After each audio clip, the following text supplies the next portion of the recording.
BA part second Hindi साहित्य प्रथम प्रश्न पत्र। आज का विषय है बिहारी लाल के दोहों की व्याख्या।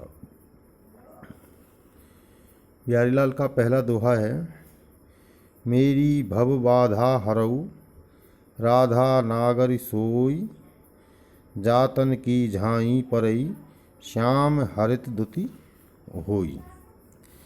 इस दोहे के भीतर कुछ कठिन शब्द आए हैं जिनका अर्थ इस प्रकार से है।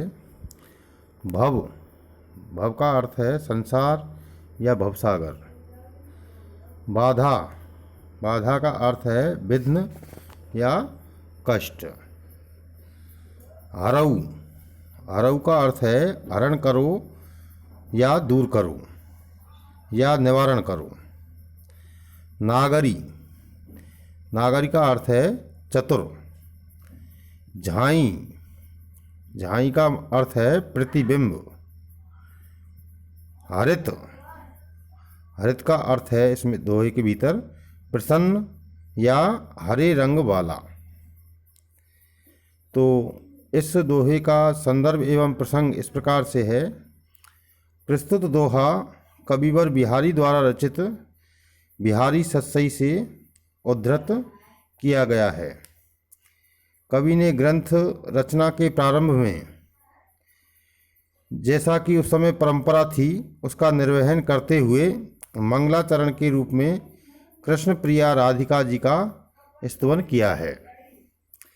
साथ में कवि ने इस स्तुतिपरक दोहे में राधा जी से अपने सांसारिक बंधनों से मुक्ति की याचना भी की है।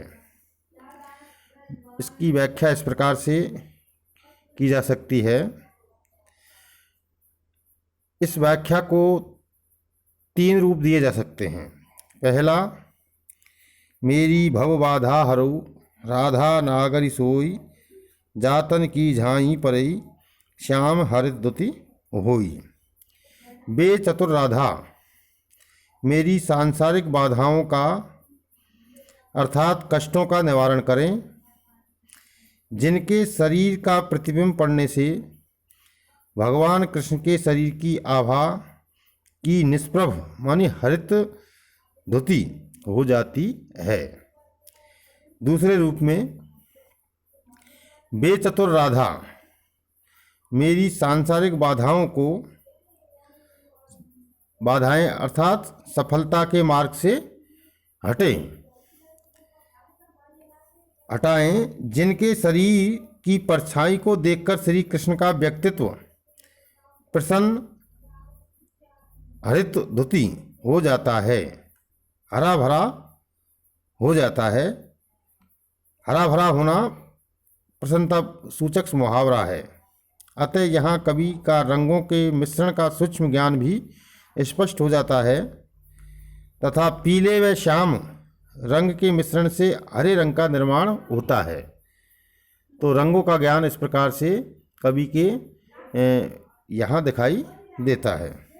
तीसरे रूप में, बे राधा नागरी मेरे सांसारिक क्लेशों को दूर करे, जिनका ध्यान झाई परई करने मात्र से प्रसन्न समस्त प्रकार के दुख तथा पाप श्याम रंग प्रतीकार्थ में पाप निष्प्रभ हो जाता है। तो इस प्रकार से तीन रूपों में इस दोहे की व्याख्या की जा सकती है। इसके विशेष में हम लिख सकते हैं, कवि के ऊपर राधा वल्लभ संप्रदाय का प्रभाव था, अतः राधा की उपासना पर विशेष बल दिया गया है। साथ ही बिहारी सत्सई के अधिकांश दोहे नायिका नायिका प्रधान हैं, अतः कृष्ण तथा राधा दोनों का ही मंगलाचरण में उल्लेख कर दिया गया है। प्रस्तुत मंगलाचरण नमस्कारात्मक एवं निर्देशात्मक दोनों ही प्रकार का है। इस दोहे के भीतर श्लेष, काव्यलिंग, रूपकातिशोक्ति तथा अनुप्रास अलंकारों का प्रयोग किया गया है। इसी प्रकार कवि बिहारी का दूसरा दोहा है, जोवती जोहन में मिली गई नेक न होति लखाई, सौंधे कई डौरे लगी, अली चली संग जाई। इस दोहे के शब्दों का अर्थ कुछ इस प्रकार से है। जोवती मानी युवती, जौन मानी ज्योत्सना, सौंधे मानी सुगंधित, अली मानी सखी या भ्रमर। इसकी सप्रसंग व्याख्या इस प्रकार से की जा सकती है। जोवती जौहन में मिली गई, दूती अपनी सखी से नायिका के रूप का वर्णन करती हुई कहती है कि वह जोवती युवती जौहन में मिल गई, ज्योत्सना में मिल गई। किस प्रकार से मिल गई? गोरे अंगों वाली सफ़ेद चांदनी में मिलकर ऐसी एकाकार हो गई है। नेक न होत लखाई, कि नेक मन थोड़ी भी दिखाई नहीं देती है।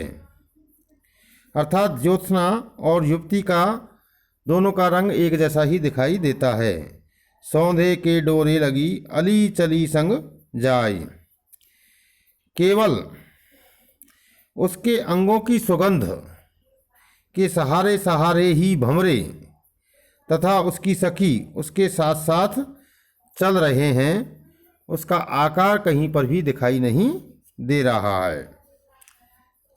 इसके विशेष के भीतर हम देखते हैं कि इसमें भ्रांतिमान अलंकार का प्रयोग किया गया है कि उसके रूप का आकार नहीं दिखाई देना, उसकी सुभाष के साथ साथ ही सखी का चलना, तो यहाँ भ्रांति सी उत्पन्न हो रही है।